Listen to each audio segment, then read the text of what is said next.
Assalamu alaikum, dear students. So today we are going to interact your physics paper in which the topics are capacitors, COM and clusions.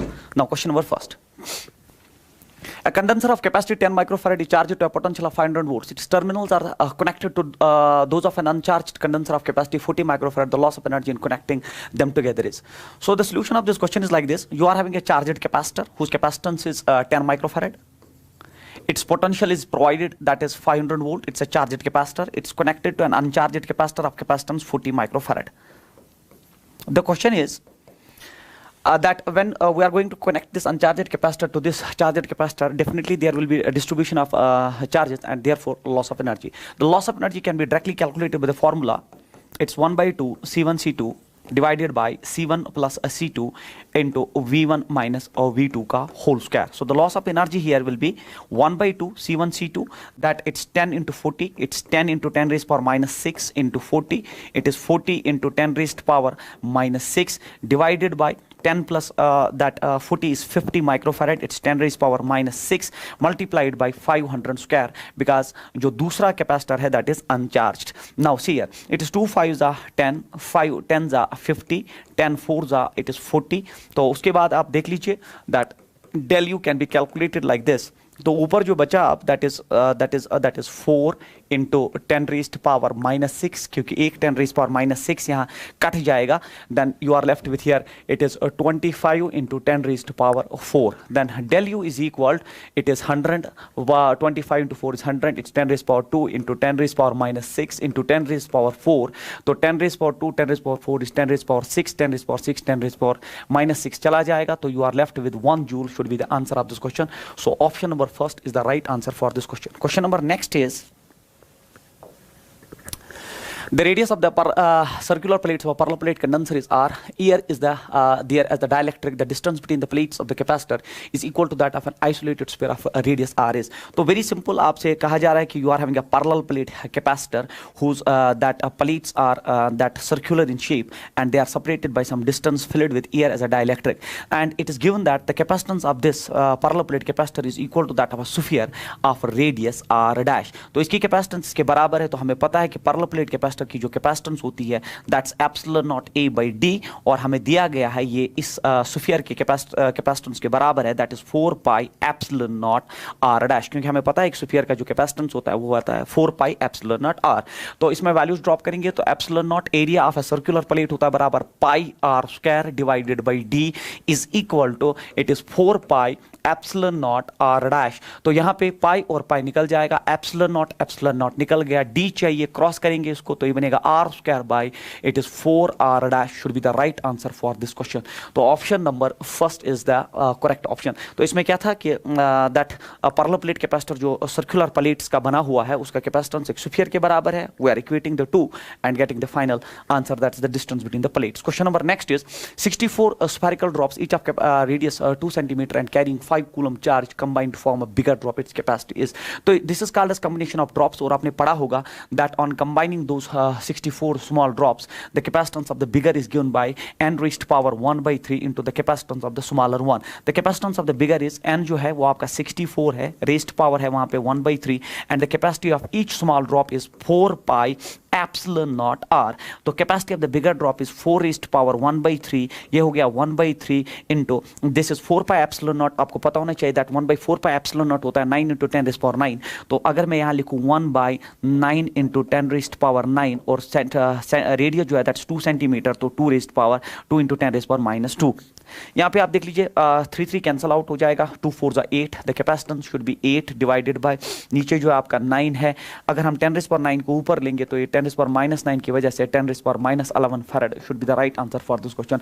तो combination of drops एक important question माना जाता है and this is when they combine together, this the capacitance of the bigger drop on combining many smaller drops. Then question number next is, देखिए ये infinite series of capacitors and we have to calculate the net capacitance of the circuit between points A and B.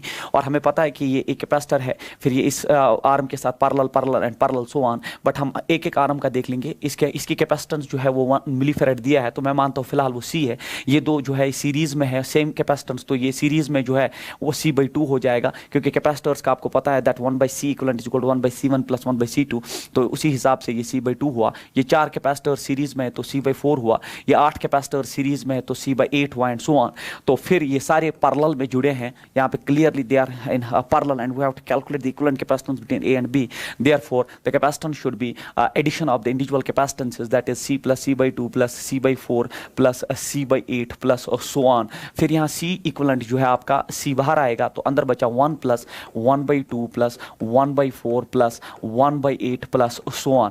तो हमें पता है कि ये जो है it is called as GP, geometric progression, और मैथमेटिक्स में इसका जो सम होता है GP का that is A divided by 1 minus R। तो इस equivalent capacitance C is equal C जो है वो 1 मिली फैराड है, तो 1 मिली फैराड इनटू, तो ये जो ज्योमेट्रिक प्रोग्रेशन में फर्स्ट टर्म जो है that is 1, A is first term, then 1 minus R is the common ratio, और इस पूरी सीरीज का जो कॉमन रेशो है that is 1/2। Then C equivalent is equal 1 milli farad, then it is 1 minus 1/2, 2 ऊपर जाएगा तो 2 milli farad is the right answer for this question. 2 milli farad is the right answer for this question. Question number next is, consider the situation shown in the figure. The capacitor A has a charge Q on it, whereas B is uncharged. The charge appearing on the capacitor B a long time after the switch is closed. तो यहाँ पे अगर आप देखेंगे जब आप switch close कर देंगे, हमसे पूछा गया है कि स्विच जैसे क्लोज होगा तो ये A कैपेसिटर, ये B कैपेसिटर है, तो B पे कितना चार्ज आएगा? Initially it is अनचार्ज। Very simple question, because अगर आप सर्किट को यहाँ पे क्लोज भी कर दोगे स्टिल ये सर्किट यहाँ से ओपन है, और जब सर्किट ओपन होता है तो उसमें कोई चार्ज नहीं फ्लो होता है, no charge will flow. Charge जो है उसमें फ्लो नहीं हो सकता, चार्ज उसमें फ्लो हो नहीं सकता, तो इस पे कोई चार्ज आएगा नहीं, तो answer should B 0 because of open circuit nature of the circuit. Question number next is, a capacitor of 2 microfarad is charged as shown the diagram. When the switch S is turned to position 2, the percentage of its energy stored dissipated is। देख लीजिए पहले आपके साथ ये combination है, आपके पास एक capacitor है और ये चार्जड कैपेसिटर है, तो 2 माइक्रोफैराड चार्ज है और इसका पोटेंशियल जो है वो V है, मींस इट इज चार्जड। फिर आपको बोला जा रहा है कि अब आपने जो है स्विच 2 पोजीशन पे लाया तो ये कनेक्ट हुआ, ये जो चार्जड कैपेसिटर है एक अनचार्जड कैपेसिटर के साथ कनेक्ट हुआ, और वो अनचार्जड कैपेसिटर की जो कैपेसिटेंस है वो है 8 माइक्रोफैराड। हमें इसमें क्या कैलकुलेट करना है? The percentage of energy dissipated is. तो हम निकालेंगे जो इस कॉम्बिनेशन का जो इनिशियल एनर्जी था, जो इस कॉम्बिनेशन का इनिशियल एनर्जी है वो इनिशियल एनर्जी जो था that is half of CV²। C जो है that is 2 × 10⁻⁻⁶ and V² is potential square. So this is the initial energy. 2 चला जाएगा तो इनिशियल एनर्जी इस कैपेसिटर का, चार्जड कैपेसिटर का जो है that is 10⁻⁻⁶ multiplied by V², equation first. फिर जब आपने इसको एक अनचार्जड कैपेसिटर के साथ कनेक्ट कर दिया तो इसमें क्या होगा? Redistribution of charge and therefore loss of energy. तो वो लॉस ऑफ एनर्जी का फॉर्मूला हमने अर्लियर भी पढ़ा है अभी आपको, it is half of C1 C2 divided by C1 plus C2 into V1 minus V2 का whole square. So the loss of energy here will be 1/2। C1 आपका जो है दैट इज 2 × 10⁻⁻⁶, C2 जो आपका है दैट इज 8 × 10⁻⁻⁶ डिवाइडेड बाय 8 + 2 होता है 10 × 10⁻⁻⁶ multiplied bye आपका जो है V², क्योंकि दूसरा अनचार्जड है तो उसमें जो है चार्ज 0 है। तो उसके बाद आप इसमें देख लीजिए, अगर आप यहाँ 2 उड़ा देंगे, यहाँ 10⁻⁶ 10�6 चला जाएगा तो डेल U का वैल्यू आ जाएगा 8/10 × 10⁻⁶ multiplied by V², equation second. But हमसे परसेंटेज लॉस पूछा गया तो मैं लिखूंगा del U divided by the initial energy. Del U आपने कैलकुलेट किया, it's 8/10 10⁻⁻⁶ multiplied by V² divided by the initial energy जो है that is 10⁻⁶ multiplied by V²। V² जाएगा 10⁻⁻⁶ और परसेंटेज के लिए जब 100 से मल्टीप्लाई करेंगे 0 कट के आंसर आ जाएगा आपका 80% is the right answer for this question. तो 80% should be the right choice for this question. Question number next is, For the circuit in the figure, the value of charge on either plate is। तो हमें इस circuit में हमें capacitor के either plate पे जो है चार्ज कैलकुलेट करना है। आपको पता होना चाहिए जब आप कैपेसिटर एक RC सर्किट में जब कैपेसिटर जो कनेक्ट करते हो बैटरी सोर्स के साथ after milliseconds, after millisecond period of time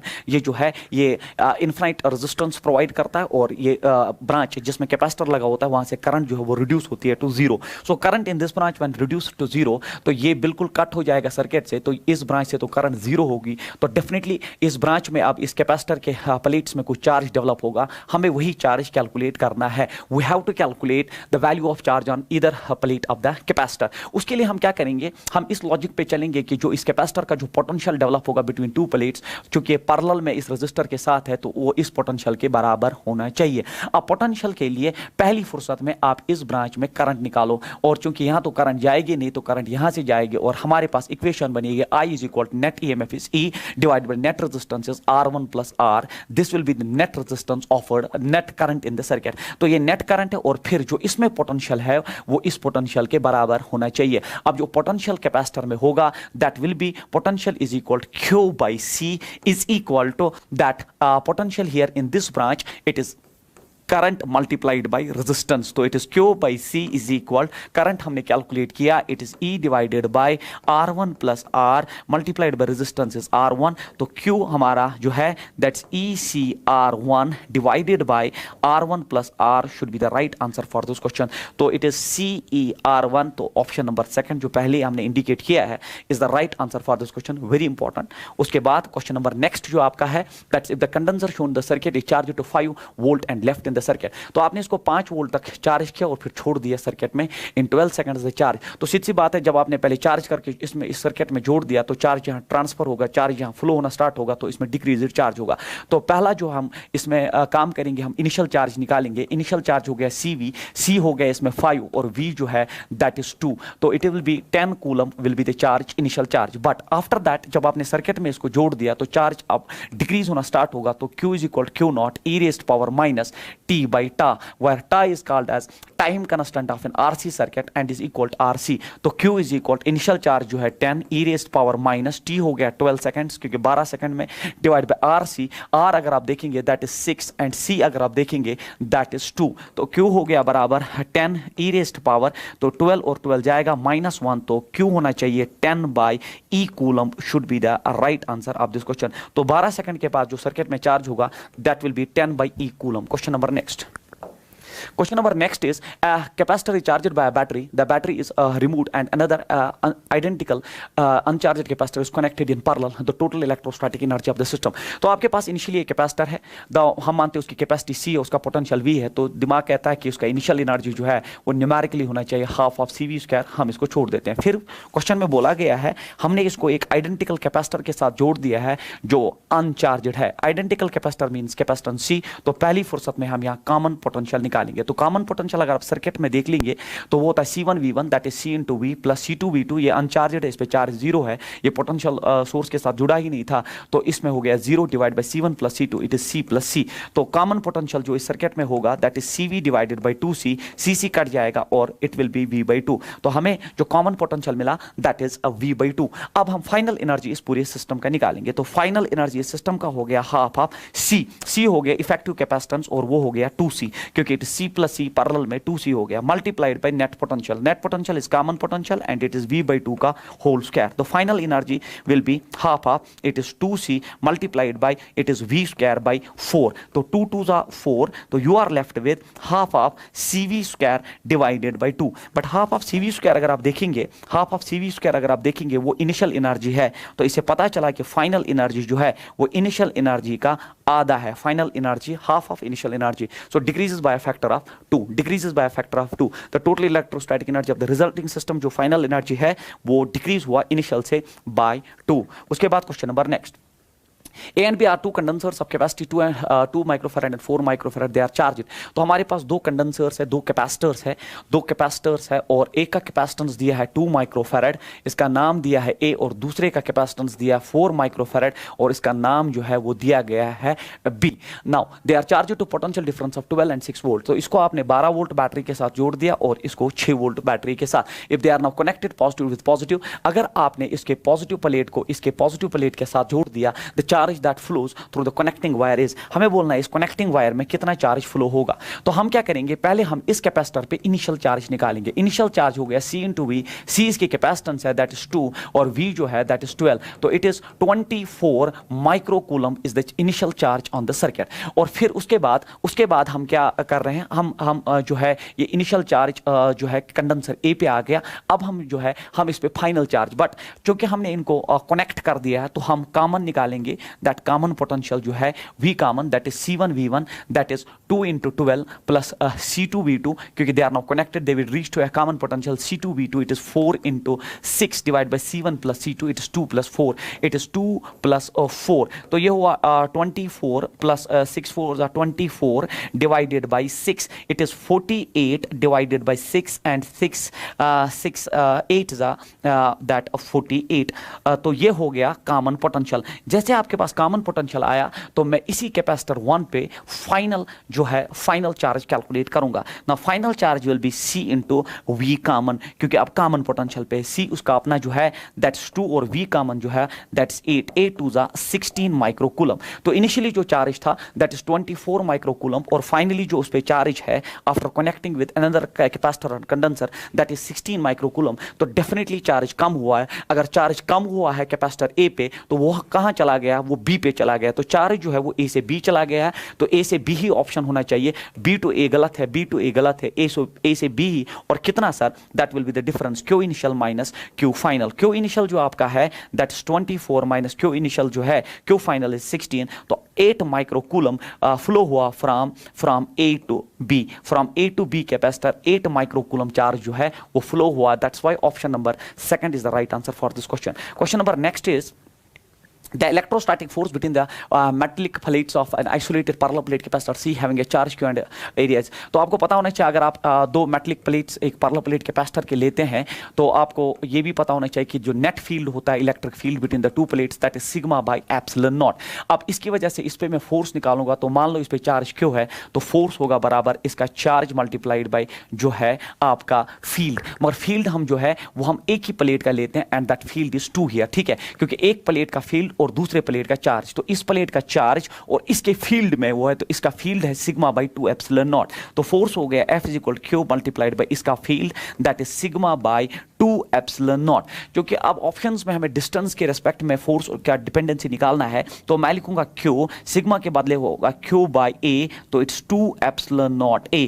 तो this will be the force experienced by one plate because of another. और यहां पे हमें क्लियरली दिख रहा है that it is independent of distance between the plates. तो it is independent of the distance between the plates is the right answer for this question. तो जब भी आपको फोर्स का ये निकालना हो तो इसमें तरीका ये होता है बिटवीन द टू प्लेट्स कि एक प्लेट पे चार्ज लेते हैं और दूसरे का फील्ड लेते हैं तो Q इसे निकालते हैं, एक का चार्ज दूसरे का फील्ड, एक प्लेट का फील्ड हो गया सिग्मा बाय 2 एप्सिलॉन नॉट और रिजल्ट मॉडिफाई हो गया ऐसा आ गया और ये पता चला कि force is independent of the distance between the plates. Question number next is the capacitance of a parallel plate capacitor with air as dielectric medium that medium is 6 microfarad. With the introduction of a dielectric medium the capacitance becomes 30 microfarad. The permittivity of the medium is तो इस question में अगर आप देखोगे हमें पता है that dielectric constant होता है C by C नॉट। अगर आप देखोगे मीडियम इंट्रोड्यूस करने के बाद जो कैपेसिटी है दैट्स 30 माइक्रोफैरड और जब ईयर था तो 6 माइक्रोफैरड। तो माइक्रोफैरड तो निकल गया, इट इज 6 5 30 तो K आ गया but K is simultaneously epsilon by epsilon not.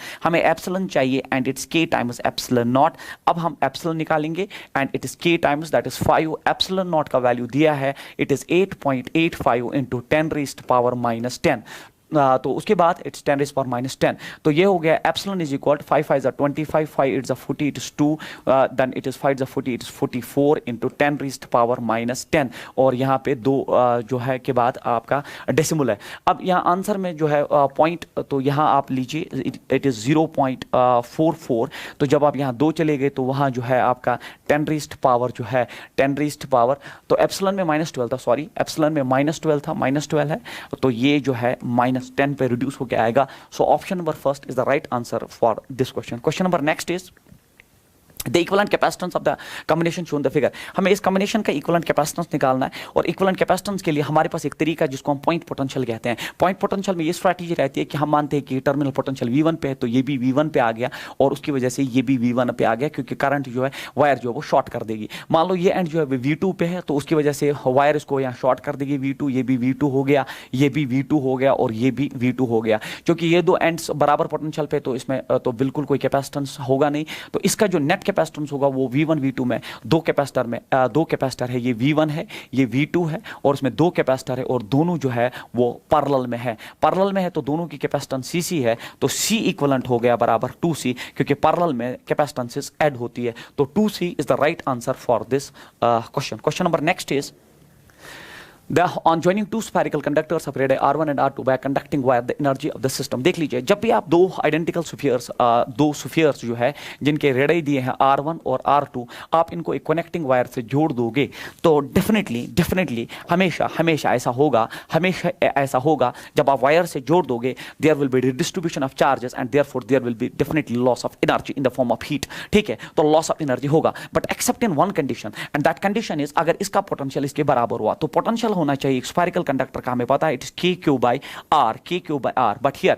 the charge is Q1 and the charge here is Q2. It is KQ1 by R1 should be equal to KQ2 by R2. अगर ये condition mat होती है, अगर इनके potentials बराबर हुए तो उस कंडीशन में कनेक्टिंग वायर जोड़ने से कोई फायदा नहीं, क्योंकि चार्ज डिस्ट्रीब्यूट होगा नहीं और एनर्जी का लॉस होगा नहीं, तो के कट जाएगा. तो charge therefore the conclusion is that whenever two spheres are connected by a connecting wire, there will be always loss of energy except in one condition, if the potentials are equal, and therefore Q1 by R1 is equal to Q2 by R2. So answer should be for this question, answer should be that will always decrease except in condition Q1 by R1 is equal to Q2 by R2. सिर्फ इस condition को छोड़ के बाकी हर condition में loss of energy definitely होगा. उसके बाद circuit has a section AB has shown the figure with E equal to 10 volt. तो ये जो है ये दिया है आपको 10 वोल्ट. उसके बाद आपको C1 दिया है 1 माइक्रोफैरड, C1 दिया है आपको 1 माइक्रोफैरड, C2 दिया है आपको 2 माइक्रोफैरड, और हमें पूछा गया है द पोटेंशियल डिफरेंस जो है A और B में वो 5 वोल्ट का दिया है, the potential the voltage across C1. तो हमें इसमें जो है C1 में वोल्टेज निकालना है. इस क्वेश्चन को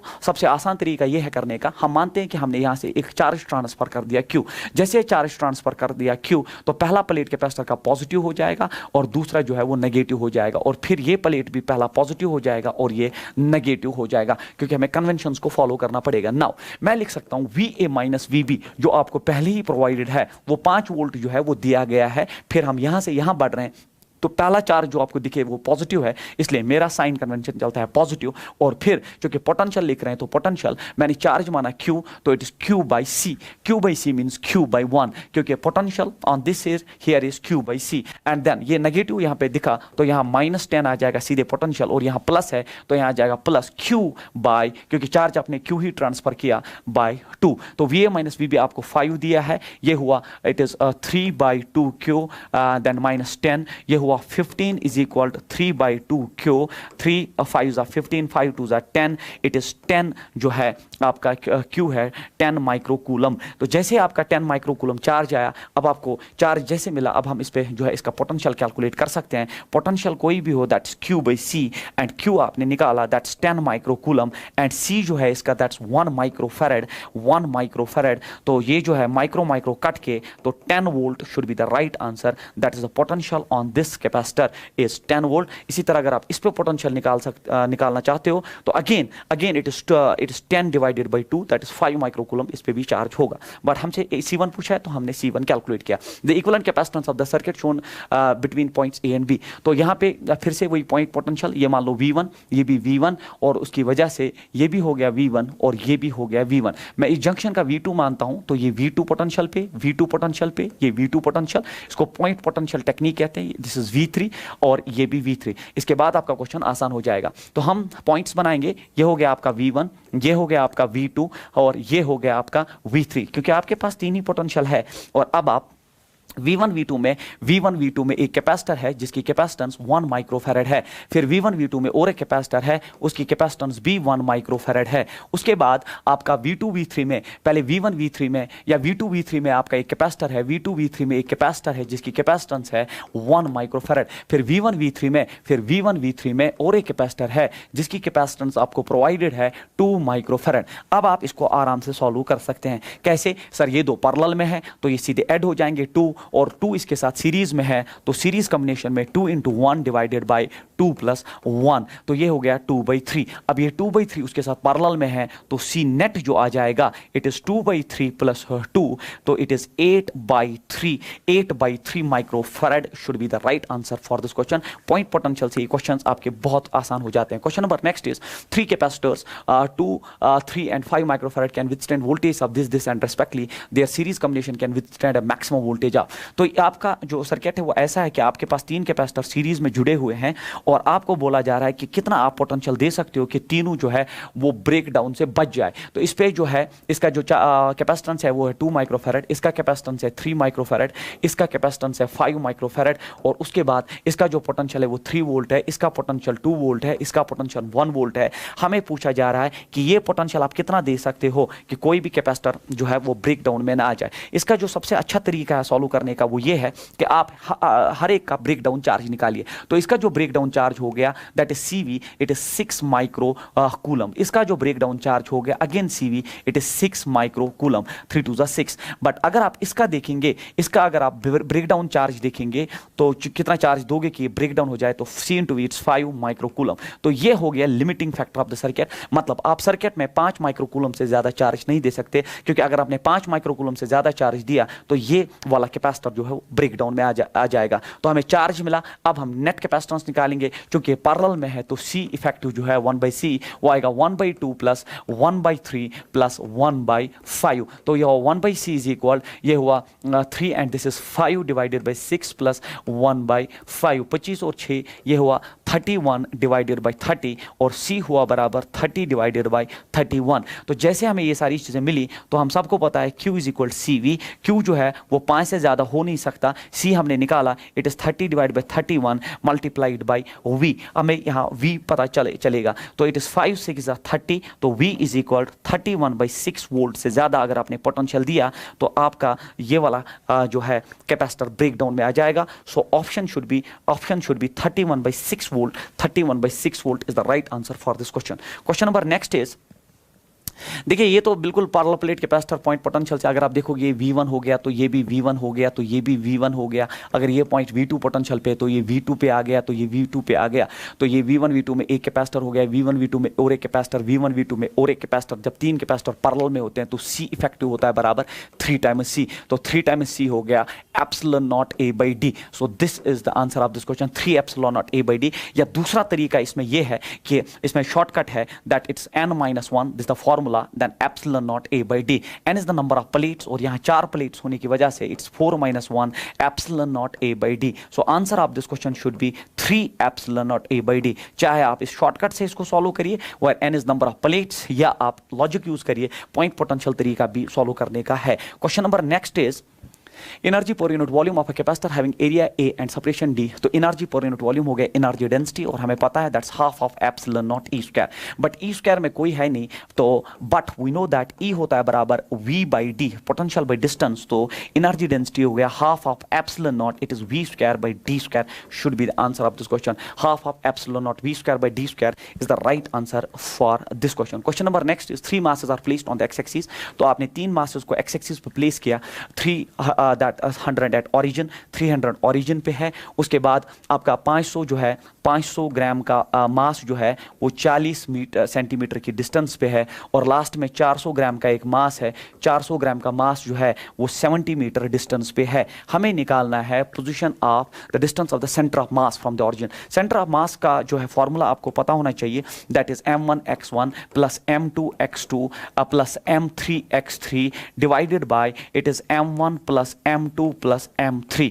आप देख लीजिए, आप m1x1 हो गया 0 क्योंकि उसका डिस्टेंस है ही नहीं, प्लस m2 आप देख लीजिए it is 500 multiplied by it is 40, it is provided, then plus m3 जो है आपका that is 400 multiplied by 70 divided by 5 plus 3 5 plus 4 हुआ 9 3 12, तो ये 1200 हो गया। तो 1200 में 2 0, ये 2 0 और ये 2 0 पहली ही फुर्सत में उड़ा दो। ये हुआ 200, ये हुआ आपका जो है 5 4 20 और वो हुआ 280 डिवाइडेड बाय 12। तो आपका जो ये है ये रिड्यूस होके आ जाएगा, आपका XCOM जो है ये जो है आपका आ जाएगा 480 divided by 12। 12 4 80, so 40 centimetre should be the position of centre of mass from the origin. 40 centimetre is the right answer for this question. Question number next is, देखिए ये आपका जो है पैरेलल प्लेट कैपेसिटर में आपने 2 डाइलेक्ट्रिक्स इंट्रोड्यूस कर दिए हैं such that K2 is greater than K1। तो ये है आपका K1, ये है आपका K2 और ये दिया गया है दैट K1 जो है वो लेस देन K2 है।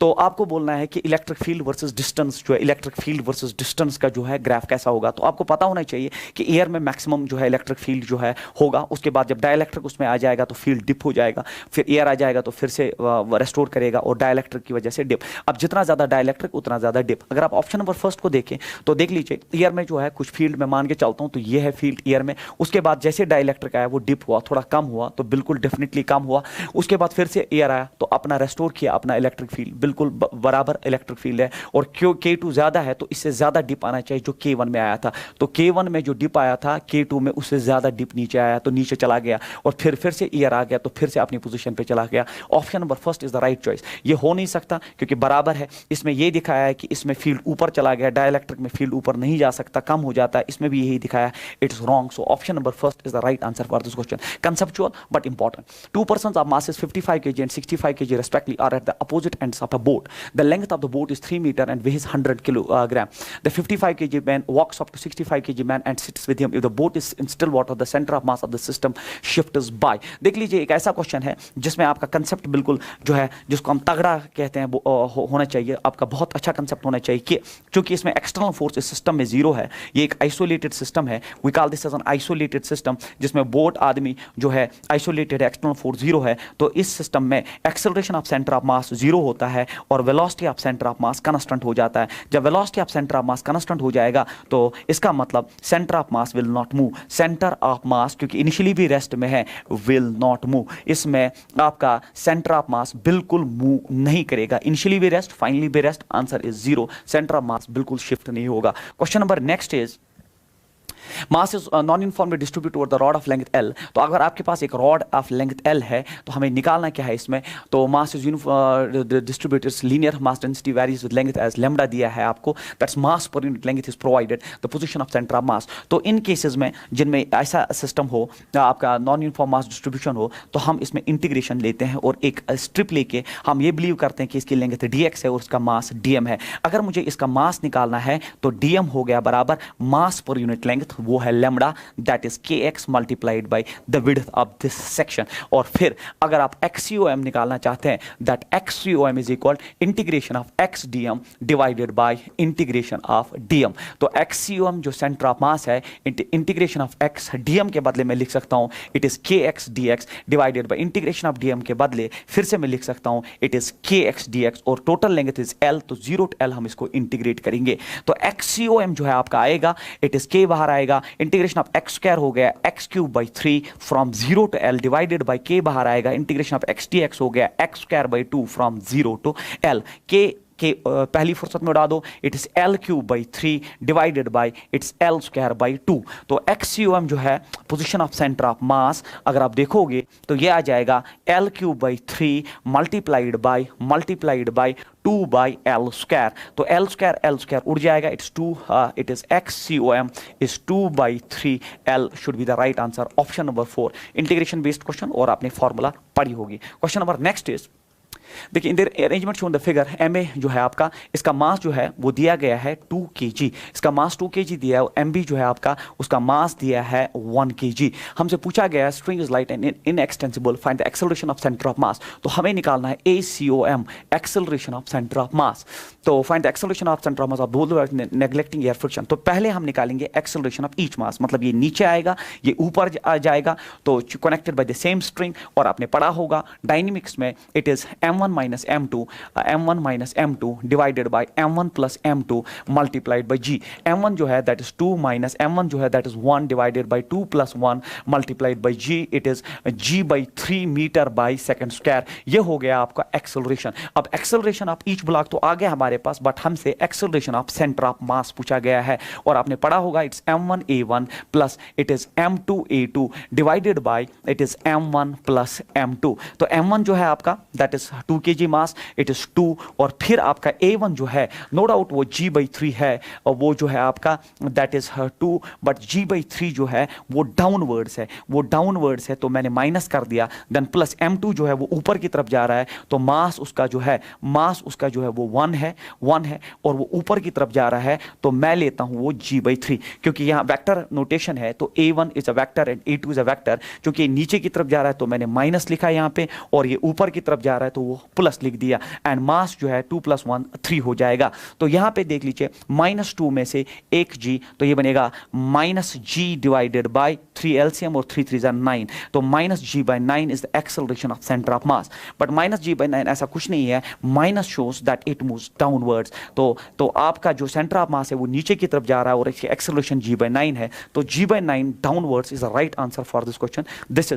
This is all about acceleration of center of mass. Question number next is, two particles of masses 1 and 3 kg are moving towards each other due to mutual interaction. जैसे ही mutual interaction जैसी चीज आप COM में सुनते हैं ना, तो means forces are internal, no external force is there. जब एक्सटर्नल फोर्स नहीं है, the relative velocity of approach is 2 metre per second, the velocity of centre of mass is this. तो सेंटर ऑफ मास का वेलोसिटी दिया है, when the relative velocity of approach is this, then the velocity of centre of mass. अभी थोड़ी देर पहले मैंने बोला when external force is 0, when external force is 0, acceleration of centre of mass is 0, velocity of centre of mass remains constant, velocity of centre of mass remains constant. Constant का मतलब initially भी था 0.5 मीटर/सेकंड, फाइनली भी रहेगा 0.5 metre per second.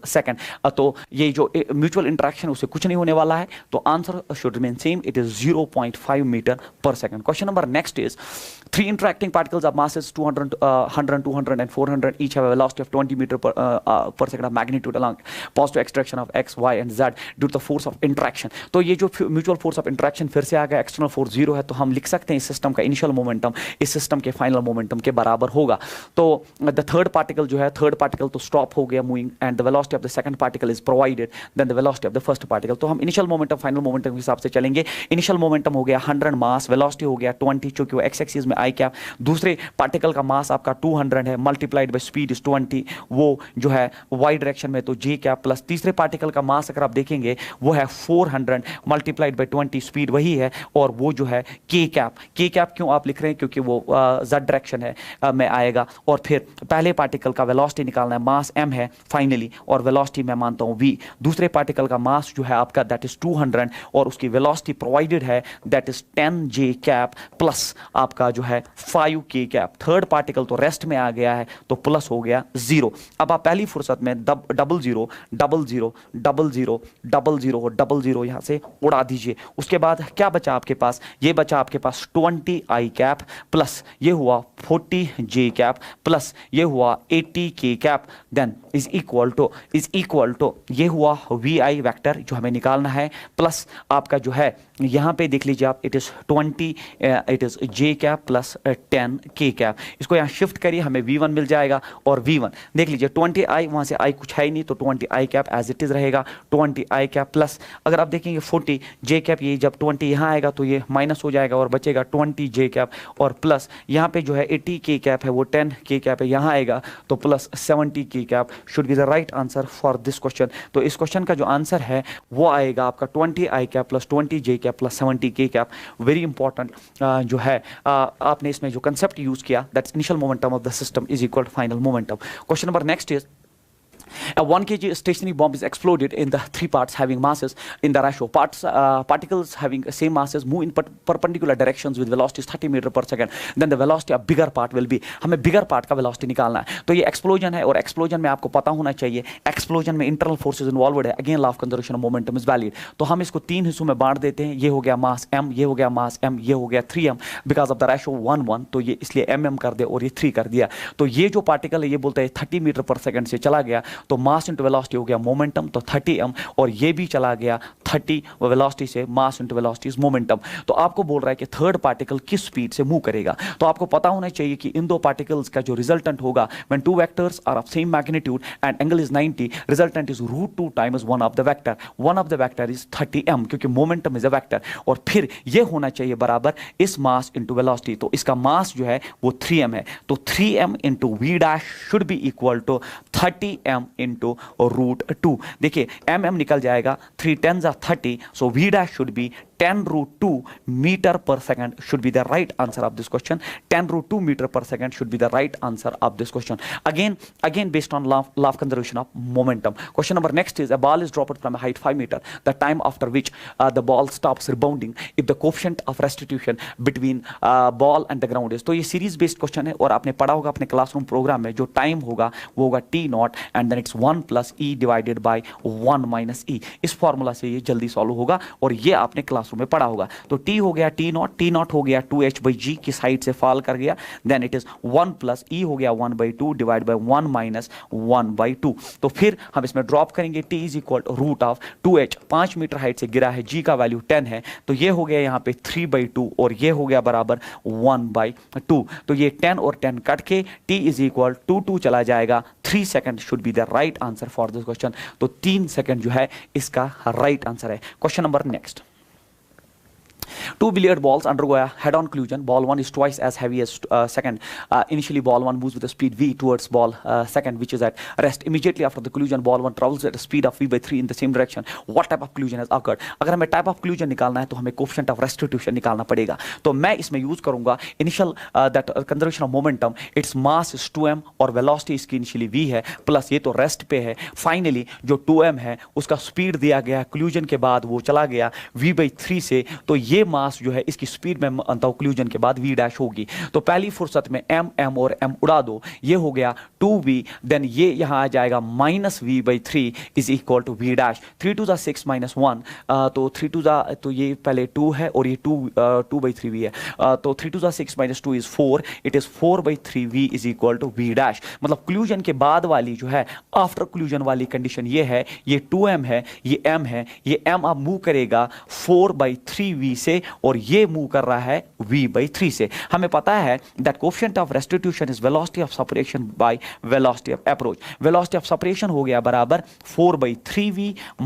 v/3 divided by velocity of approach जो है, सिर्फ ये बॉडी इसकी तरफ अप्रोच कर रहा है v उड़ जाएगा, it is 4 - 1, 3/3 is equal to 1। जब कोएफिशिएंट ऑफ रेस्टिट्यूशन 1 है तो क्लूजन इज परफेक्टली इलास्टिक। तो क्लूजन जो है वो बिल्कुल इलास्टिक क्लूजन है। Question number next is, a mass of 10 gram moving horizontally with a speed of 100 metre पर सेकंड। तो हमारे पास एक ऐसा सिस्टम प्रोवाइडेड है कि जिसमें आपके पास एक जो है बॉब लाइक स्ट्रक्चर है और आपको यहां से बोला गया है कि एक मास जो है जो 10 ग्राम का है वो मूव कर रहा है विद 100 सेंटीमीटर पर सेकंड से इसकी तरफ। फिर strikes the bob of the pendulum and sticks to it, तो इसके साथ चिपक गया। उसके बाद the mass of the bob is also 10। तो जब इसका भी मास 10 है, इसका भी मास 10 है, बट ये इसके साथ 10 ग्राम ही है और इसके साथ स्टिक हुआ, तो परफेक्टली इनइलास्टिक क्लूजन हुआ। The maximum height to which the system can be raised is, तो ये जब इसके साथ चिपक गया तो आपको बोलना है कि किस हाइट तक ये मास अब जो है वो चला जाएगा। That's our question, we have to calculate this height जहां तक ये चला गया। तो पहली फुर्सत में आप ये करिए, आप ये परफेक्टली इनइलास्टिक क्लूजन है, हम निकालेंगे जो ये इसके साथ चिपक के फिर मूव करेगा तो इसकी वेलोसिटी कितनी होगी। तो उसके लिए हम इनिशियल जो है इसका आप मास जो है तो वो 10 है, वेलोसिटी इज 100 सेंटीमीटर पर सेकंड, प्लस इसका तो 0 था इज इक्वल, अब ये दोनों मिलके चल रहे तो 10 + 10 is 20 gram multiplied by velocity is v। तो पहली फुर्सत में 0 और 0 उड़ा दीजिए और उसके बाद v हो गया बराबर 100 divide by 2, it is 50 centimetre पर सेकंड। अब ये 50 सेंटीमीटर पर सेकंड से मूव करेगा। जब ये 50 सेंटीमीटर पर सेकंड से मूव करेगा तो initial kinetic energy should be equal the final potential energy. अब मैं लिखूंगा half of initial kinetic energy. Initial kinetic energy half of m that is 20 into v square that is 50 का square is equal potential energy हो गया m that is 20, g का value आप 1000 लेंगे। क्यों लेंगे 1000? क्योंकि g आपका मीटर पर सेकंड में और आप सेंटीमीटर और ग्राम में ले रहे हैं, that is Y multiplied by h निकालना है। तो आप देख लीजिए ये जो 0 और 0 जो है निकल जाएगा, यहाँ से 2 और 2 निकल जाएगा, तो h आपका जो है वो हो जाएगा 50 square divided by 2 into 1000, 2 into यहाँ जो है आपका 1000, तो यहाँ हो जाएगा h इज इक्वल टू हो गया 25 बाई 2 हो गया 12.5 डिवाइडेड बाय हो गया 10, क्योंकि ऊपर 2 और नीचे 2 कट जाएंगे 0, तो h बचेगा 1.25 centimetre should be the right answer for this question. तो किस हाइट तक ये जाएगा, that should be 1.25 centimetre is the right answer for this question. Now question number next, question number next is a ball is dropped from height h as it bounces off the floor its speed is 80 centimetre. तो आपने एक ball को किसी height से drop कर दिया और जो स्पीड थी वो u है, और जब ये वापस रिबाउंड करती है तो इसकी स्पीड 80% रहती है, मतलब 0.8 ऑफ u से ये ऊपर चला जाता है। तो हमें बोलना है किस हाइट तक जाएगा। तो आपको पता होना चाहिए, पहले इसमें कोएफिशिएंट ऑफ रेस्टिट्यूशन निकालेंगे, that's velocity of separation by approach. Velocity of separation definitely 0.8 u है, क्योंकि फ्लोर तो रेस्ट पे है, और अप्रोच जो है वो u है। u और u पहली फुर्सत में उड़ा दो तो कोएफिशिएंट ऑफ रेस्टिट्यूशन आया 0.8। तो किस हाइट तक ये रिबाउंड करेगा, मान लीजिए वो h1 है और वो होता है e square multiplied by h। अगर ये जो है और एक इक्वेशन लेता तो हम लिखते e रेज़ पावर 4, और एक इक्वेशन लेता तो अकॉर्डिंगली हम पावर बढ़ाते, बट यहां पहला इक्वेशन है तो h1 is equal e square हो गया 0.8 का स्क्वायर मल्टीप्लाइड बाय h। तो answer should B 0.64 h is the right answer of this question. 0.64 h is the right answer for this question. Question number next, question number next is a projectile is fired with velocity v naught at an angle of 60 degree with horizontal. At top of its trajectory it explodes into 3 fragments of equal masses. तो 3 हिस्सों में but गया। First fragment retraces the path, पहला fragment वापस आया, second moves with vertical velocity of this, the speed of the third fragment is। Very important question. तो इसमें आपने क्या किया, आपने एक प्रोजेक्टाइल को फायर किया at an angle of 60 degree. तो हमने 60 डिग्री पे इसको जो है फायर किया। तो जब आप 60 डिग्री पे इसको फायर कर रहे हैं तो मान लीजिए इसकी वेलोसिटी थी v नॉट। जब इसकी वेलोसिटी v नॉट थी तो टॉप पोजीशन पे हम सबको पता है इस मास का, जिसका मास इसने, चूंकि इसने कहा है कि इसमें 3 फ्रेगमेंट्स है, तो मैं मानता हूं जो मास था उसका मास जो टोटल था दैट इज 3m, और उसकी वेलोसिटी होगी बराबर that will B v not cos of 60 degree. v not cos of 60 degree that is v not by 2। फिर इसमें 3 फ्रेगमेंट्स हुए, तो वो 3 फ्रेगमेंट्स में इक्वल 3 पीसेस हुए। तो एक पीस ये है, दूसरा पीस ये है, तीसरा पीस ये है। हमसे पूछा गया है कि एक पीस वापस आ गया,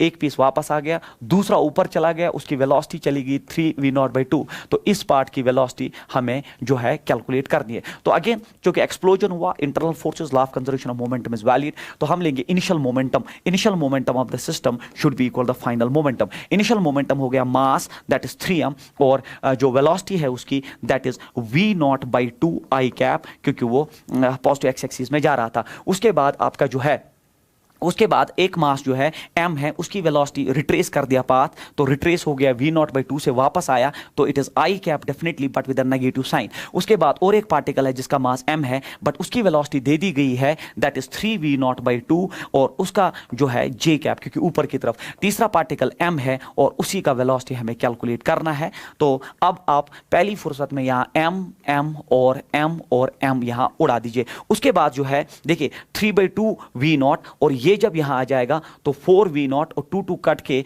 तो ये बनेगा 2v नॉट i कैप, और फिर 2v नॉट i कैप आया और वो यहां आ जाएगा -3/2 v नॉट j कैप, और हमें मिल जाएगा v। तो ये वेक्टर मिला, हमें इसका मॉड चाहिए, तो mod of this vector that's magnitude only, it is root of देख लीजिए इस पे रूट आ जाएगा, कोएफिशिएंट्स का स्क्वायर v नॉट स्क्वायर, पहले में v नॉट बाहर निकालता हूं, इस 2 पे स्क्वायर आ गया तो ये बना 4 प्लस इस पे स्क्वायर आया तो ये बना 9/4, 4 4 जा 16 और 9 हो गया 25 डिवाइड बाय 4, तो ये हो गया बराबर v नॉट, और 25 का रूट हो गया 5, 4 का रूट हो गया 2, 5/2 v not should be the answer of this question। 5/2 v naught is the right answer for this question। Question number next is a bullet of mass m and velocity v passes through a pendulum bob of mass m। तो फिर से एक pendulum Bob based question है। तो आपके पास एक pendulum Bob है, उसका मास m है, यहाँ से एक बुलेट आई जिसका मास m है, स्मॉल m है, तो ये मूव कर रही है स्पीड v से और पास कर रही है इससे, and emerges with speed v, और बुलेट जो है यहाँ से बाहर आ गई और बुलेट का मास m ही और स्पीड जो है उसकी v/2 हो गई है after emerging out. What is the minimum value of v such that the pendulum Bob will swing through a complete cycle. आपको पता होना चाहिए कंप्लीट साइकिल स्विंगिंग के लिए जो मिनिमम वेलोसिटी बॉटम पे होनी चाहिए वो होनी चाहिए that minimum velocity should be root of 5gl। आपने सर्कुलर मोशन में पढ़ा होता है। तो फिलहाल मैं यहां पे पहले law of conservation of momentum use करूंगा। Initial momentum of the bullet it's mass into velocity plus ये तो बॉब जो है वो रेस्ट पे था इज इक्वल, फिर बॉब का वेलोसिटी मैं मानता हूं v डैश आ गया, देन प्लस ये जो बुलेट है it is m into v/2। तो फिर मुझे आप बोलिए यहाँ पे आपका v डैश हमें बाहर आना चाहिए यहाँ पे, तो it's M V minus M V by two is equal to M V dash. तो ये हो गया M V by two is equal to M V dash. तो वी डैश हमने निकाल दिया और वो बराबर है M V by two M. जैसे मुझे वी डैश पता चला, बट वी डैश का वैल्यू जो है वो इस initial velocity of this for this to complete a complete circular path should be root of 5gl। तो root of 5gl should be equal to M V divided by 2m। हमें v ही निकालना है, तो v जो है cross multiply करिए तो 2m ऊपर जाएगा, स्मॉल m नीचे आएगा, root of 5gl should be the answer. 2m ऊपर नीचे स्मॉल m और root of 5gl should be the right option for this. Option number 4 is the right answer for this question. Question number next is, देखिए parallel plate capacitor has a uniform electric field E in the space between the plates if the distance between the plates is T and area of plates A, the energy stored in the capacitor is। तो आपको पता होना चाहिए energy storage का formula होता है बराबर half of that CV square, या आप एनर्जी पर यूनिट वॉल्यूम, अगर एनर्जी डेंसिटी आप बात करें पहले तो half of epsilon not E square, but energy density होता है एनर्जी बाय वॉल्यूम, तो मैं लिखूं एनर्जी बाय वॉल्यूम। वॉल्यूम हो गया बराबर A इंटू डी, क्योंकि द प्लेट्स एरिया जो है मैं मानता हूं A और डिस्टेंस उनके बीच में है D, इज इक्वल हो गया half of epsilon not E square. Cross multiply करिए तो एनर्जी सिर्फ इस बार निकालनी है, तो half of epsilon not E square A into d should be the right answer of this question. तो we have to calculate this time energy, not energy density. I have started with energy density and then volume नीचे लेके cross multiply करके आपका answer बाहर आ जाएगा। Question number next is, a particle of mass 3m is projected from the ground at some angle with horizontal. The horizontal ranges are at the highest point of its path it breaks into two pieces m and 2m.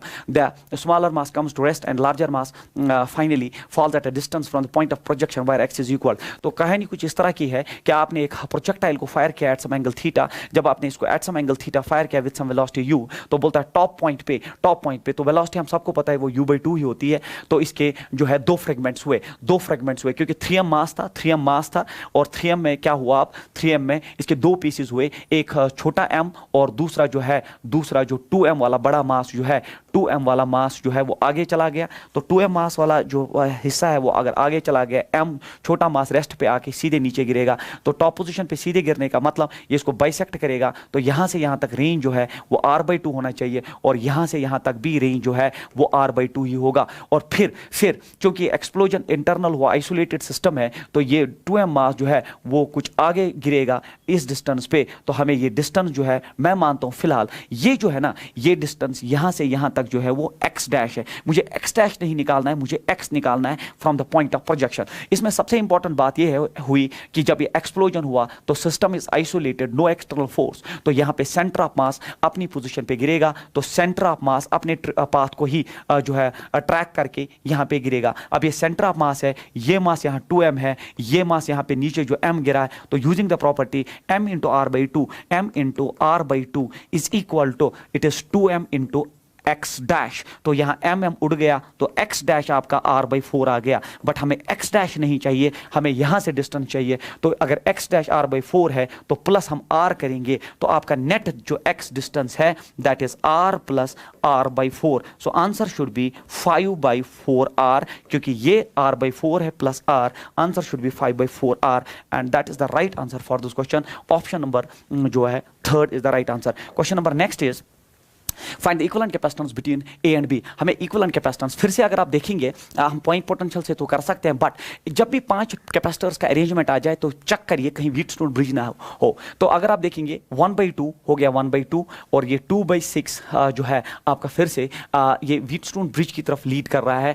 तो अगर ये Wheatstone bridge की तरह lead कर रहा है, या अगर आप देखेंगे इट्स 1 2 इट इज 2 एंड 6, तो इट इज 2 4 इट इज 1 4, तो फिर यहाँ 5 माइक्रोफैराड का कैपेसिटर है। आप पॉइंट पोटेंशियल से इसको फिर से जोड़ दीजिए जैसे अर्लियर मैंने दिखाया, तो ये V1 हो गया, ये भी V1 हो गया, ये आपका V1 हो गया। तो फिर उसके बाद अगर मैं मानता हूँ ये V2, this is V2 here and this is V2, this is V3, this is V3 and this is V4 here, तो V4 here and again this is V4। जब आप इसको सॉल्व करेंगे again by drawing that circuit, तो इसका answer जो है आपको डायरेक्टली मिल जाएगा and the answer of this question is 2.25 microfarad by using the point potential. क्योंकि जैसा क्वेश्चन हमने अर्लियर डिस्कस किया, फर्दर इसको एक्सप्लेन करना इस वक्त जो है हमारा टाइम ज़ाया हो जाएगा। The centre of mass of this system has a position vector. हमें इस सिस्टम का जो है पोजीशन वेक्टर निकालना है, position vector of centre of mass. तो position vector of centre of mass के लिए फॉर्मूला अर्लियर भी मैंने आपको पढ़ाया, that's m1x1 plus m2x2 divided by m1 plus m2।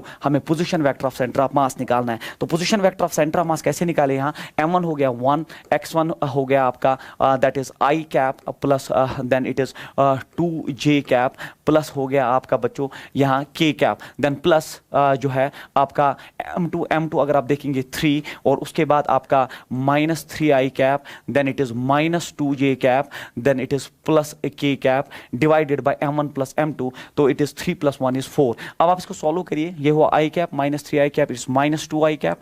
उसके बाद नहीं पहले इसको थोड़ा मल्टीप्लाई करना पड़ेगा।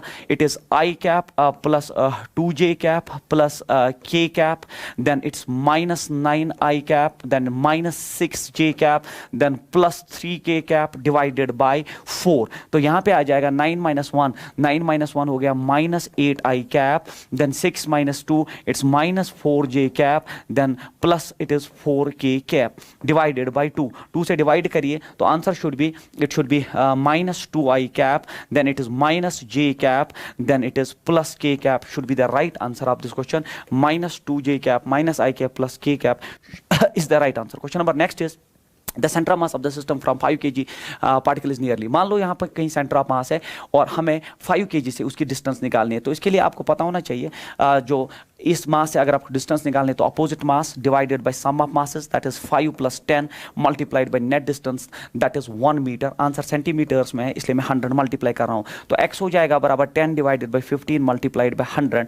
तो that is nearly equal to 67 centimetre. ये 66.66 आएगा, 66.66। तो हम निकाल सकते हैं x जो है 67 centimetre is the right answer for this question. अगर आपको इस मास से निकालना होता तो आप लिखते opposite mass 5 divided by sum of masses multiplied by 100. Question number next is an impulse gives a velocity of 14 meter per second to a heavier block in the direction of the lighter block, the velocity of the center of mass। तो सीधे velocity of center of mass निकालना है और आपको पता होना चाहिए that's m1 v1 plus m2 v2 divided by m1 plus m2। क्योंकि सेकंड पार्टिकल जो है आपका रेस्ट में है, अगर वो रेस्ट में तो उसकी वेलोसिटी है ही नहीं। m1 जो है उसका दैट्स 10, वेलोसिटी आपने दे दी 14 divided by m1 plus m2 हो गया 14। तो 14 कट के velocity of centre of mass is directly 10 metre पर second should be the right answer of this question. Option number 3 is the right option for this. Question number next is देखिए for the maximum acceleration of centre of mass which is correct. तो acceleration of centre of mass तो आपको पता होना चाहिए acceleration of centre of mass होता है net force divided by net external force divided by net mass. क्योंकि वो किसी पोजीशन पे डिपेंडेंट नहीं है कि कहाँ पे आप अप्लाई कर रहे हैं, सिर्फ इतना दिया है कि net force by net mass. तो आप फोर्स कहीं पे भी यूज करिए। तो answer is no relation between H and R. आप कहीं पे भी फोर्स अप्लाई कीजिए, acceleration will be same in every case. Question number next is a block of mass 0.5 kg is moving with the speed of 2 meter per second on a smooth surface. It strikes another mass of 1 kg, then they move together as a single body. The energy loss तो आपको पता होना चाहिए इस case में energy loss directly होता है बराबर हाफ ऑफ, ये परफेक्टली इनलास्टिक इक्वेशन है, half of m1 m2 divide by m1 plus m2 then it is u1 minus u2 का whole square. Perfectly inelastic equation में लॉस ऑफ एनर्जी आप directly निकाल सकते हो 1/2।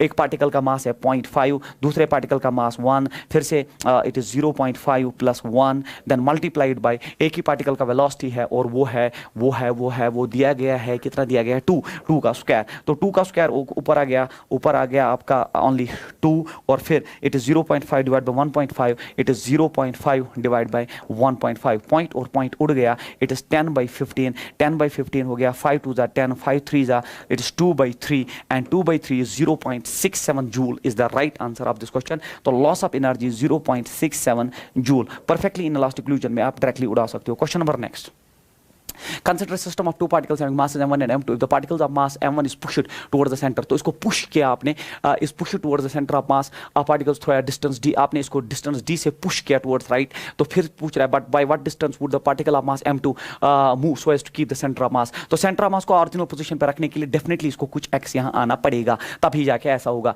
तो फिर हम क्या लिखेंगे, हम लिखेंगे m1d, क्योंकि राइट की तरफ है माइनस, इसको आपने लेफ्ट की तरफ, तो ये m2x should be equal to 0 in order to keep position position of centre of mass fixed, तो m1d should be equal to m2x, तो आपका जो x है वही कैलकुलेट करना है, it's m1 by m2 multiplied by d. So this is in order to keep center of mass at its original position. तो option number third is the right answer. Question number next. Question number next is a bomb of mass 30 kg at rest explodes into two pieces of masses 18 and 12 kg.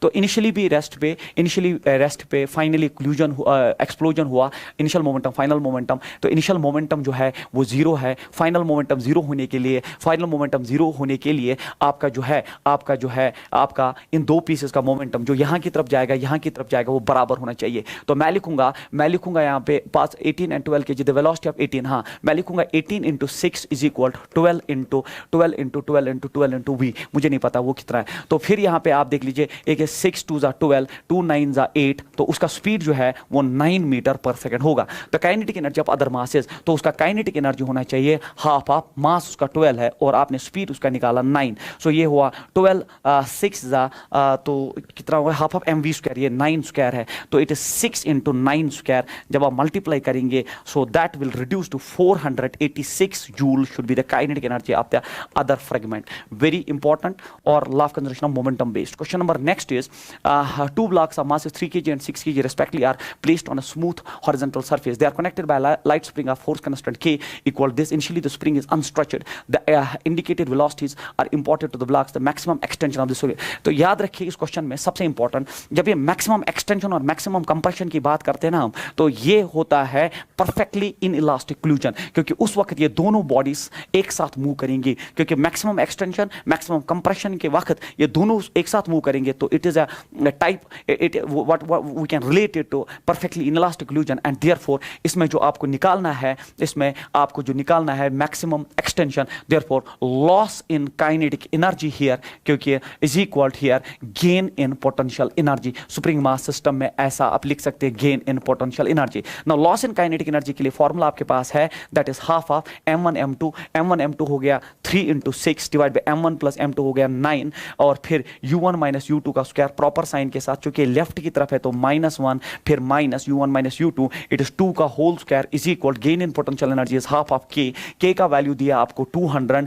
Multiplied by x square. तो यहां पे आप देख लीजिए ये हुआ 2 3 6, 3 3 9 और 3 3 उड़ गया, तो ये हुआ 3 का स्क्वायर हो गया 9 is equal to 1/2 into 200 multiplied by x square. ये हुआ 18 divided by 200 multiplied by x square, और फिर जब ये 18/200 तो उसके बाद इसका जो है अगर आप इसका रूट लेंगे 18/200 तो आपका जो है वो रिड्यूस होके आ जाएगा 30 centimetre is the maximum extension. फिर से मैं बोलूं, जब ये परफेक्टली ये जो मैक्सिमम एक्सटेंशन मैक्सिमम कंप्रेशन के वक्त ये परफेक्टली इलास्टिक क्लूजन की तरफ बिहेव करता है, loss in kinetic energy is gain in potential energy. अब loss in kinetic energy is half of m1 m2 हो गया आपका 3 into 6 divide by m1 plus m2 हो गया 3 plus 6 हो गया 9, और फिर velocity is u1 minus u2 proper sign के साथ, चूंकि लेफ्ट है तो -1 यहाँ राइट है तो माइनस अपना, और फिर 2 का whole square is equal gain in potential energy half of k आपको 200 दिया है and multiplied by x square. फिर आपने क्या किया यहाँ पे, यहाँ कैंसिलेशन करके आपका जो x है that will get reduce to 30 centimetre is the right answer for this question. Now question number last is in the adjoining circuit the capacity between the points A and B. तो इसमें क्या करना है आपको, फिर से वही पोटेंशियल टेक्निक कि मान लो यह पोटेंशियल V1 है, तो अगर ये V1 है बच्चों तो फिर यहाँ पे देख लीजिए V1 आ गया, तो यहाँ पे भी ये V1 आ गया, और फिर अगर मैं मानता हूँ V2 है तो ये सारा V2 है और ये सारा V2 है. आप देख लो V1 V2 में ये दो कैपेसिटर सीरीज में है तो C/2 हो गया. इसी तरह अगर आप देखोगे V1 V2 में ये तो सीरीज में है तो C/2 हो गया, V1 V2 में ये सीरीज में है तो दैट अगेन C/2 हो गया, V1 V2 में ये भी है तो C/2 हो गया. तो फिर ये पैरेलल में जुड़े हैं तो C इक्विवेलेंट हो गया बराबर C/2 plus C/2 plus C/2 plus C/2. It is 4 times C/2, तो 4 टाइम्स हर एक की कैपेसिटी C है तो C/2 it is C/2, it is 4 times C/2, 4 times C/2, 2 2s are 4, answer should be 2C is the right answer for this question, and this completes your interaction for today. Thank you so much.